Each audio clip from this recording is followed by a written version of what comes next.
Gondal APMC ચેરમેનના Alpesh Dholariya તેમજ ગણેશ ગોંડલ અને રીબડા વિશે સતત ટીકાઓ કરતા પાટીદાર સમાજના યુવાન બન્ની ગજેરા જેમના વિડીયો સોશિયલ મીડિયામાં વાયરલ પણ થતા હોય છે અને તેમને લઈને સૌથી મોટા સમાચાર એ સામે આવ્યા છે કે ગોંડલ પોલીસ દ્વારા બન્ની ગજેરાની નૈનીતાલથી ધરપકડ કરવામાં આવી છે, પરંતુ તે વચ્ચે સૌથી મોટો પ્રશ્ન એ ઉદ્ભવી રહ્યો છે કે બન્ની ગજેરા અત્યાર સુધી કોના ઇશારા ઉપર આવા વિડીયો બનાવી રહ્યા હતા તેને લઈને સૌથી મોટો ખુલાસો પણ થયો છે। તે સમગ્ર મુદ્દા અંગે ચર્ચા કરીશું આજે આ વિડીયોમાં। નમસ્કાર, લાઇટ 24 ન્યૂઝની સાથે હું છું મિક્ષુ ઠક્કર। જે સમયથી જ ગોંડલના પાટીદાર સમાજના યુવાન અને ગોંડલના એપીએમસીના ચેરમેન અલ્પેશ ઢોલરિયા દ્વારા એવું નિવેદન આપવામાં આવ્યું છે કે આવતા સમયમાં એટલે કે વર્ષ 2027ની વિધાનસભાની ચૂંટણીમાં ગણેશ ગોંડલ આ બેઠક ઉપરથી જીતશે અને કદાચ ધારાસભ્ય પણ હશે। આ નિવેદન બહાર આવતા જ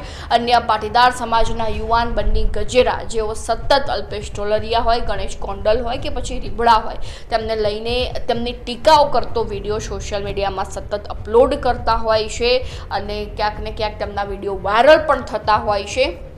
અને બીજી બાજુ જો વાત કરવામાં આવે તો ગોંડલના કેટલાક કારખાનાના માલિકો દ્વારા પણ બન્ની ગજેરા સાથે સમજાવટ કરવાની એક બેઠક પણ યોજાઈ હતી, પરંતુ તેમાં બન્ની ગજેરા દ્વારા એવી માંગ ઉઠાવવામાં આવી હતી કે જો તમે મને 11 લાખ રૂપિયા આપશો તો હું વિડીયો બનાવવાનું બંધ કરી દઈશ। અને ત્યારબાદ કારખાનાના માલિકો દ્વારા પણ બન્ની ગજેરાની સામે એક ફરિયાદ નોંધાઈ હતી। તો બીજી બાજુ વાત કરવામાં આવે તો ગોંડલમાં સ્થાનિક કક્ષાએ અન્ય 3 ફરિયાદો બન્ની ગજેરા વિશે નોંધાઈ છે અને તેના આધાર ઉપર બન્ની ગજેરા જે નૈનીતાલમાં વસવાટ કરતા હતા ત્યાંથી પોલીસ દ્વારા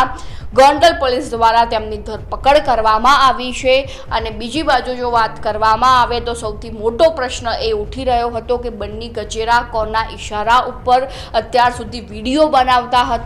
હતા તો તેને લઈને સૌથી મોટો ખુલાસો થયો છે। સૂત્રો દ્વારા અમને એવી માહિતી મળી રહી છે કે બન્ની ગજેરા જેઓ પિયુષ રાદડિયા નામના વ્યક્તિના ઇશારા ઉપર કાર્ય કરી રહ્યા હતા અને વિરુદ્ધમાં તેમને માહિતી પણ મળતી હતી બન્ની ગજેરાને કે આ મુદ્દા ઉપર તમારે વિડીયો બનાવવાનો છે, સોશિયલ મીડિયામાં વાયરલ કરવાનો છે અને આ સમગ્ર ષડયંત્રની પાછળ એ પિયુષ રાદડિયા નામનો વ્યક્તિ જે છે તેનું નામ ખુલ્યું છે। સૂત્રો દ્વારા અમને હાલમાં એવી માહિતી મળી રહી છે, પોલીસ દ્વારા એવું ઓફિશિયલી નથી જણાવવામાં આવ્યું, પરંતુ હાલમાં જે રીતે અમને માહિતી મળી રહી છે તે અમે તમારા સમક્ષ મૂકી રહ્યા છીએ। અને હાલમાં જે બન્ની ગજેરાની ધરપકડ કરવામાં આવી છે અને તેને લઈને ગોંડલ ફરીથી એકવાર ચર્ચાનો વિષય બની ગયો છે। તો આ મુદ્દા અંગે તમારું શું કહેવું છે ચોક્કસથી અમારા કોમેન્ટ બોક્સમાં જણાવજો ને હજુ સુધી તમે જો લાઇટ 24 ન્યૂઝને સબસ્ક્રાઇબ નથી કર્યું તો હાલ તેને સબસ્ક્રાઇબ કરી દેજો।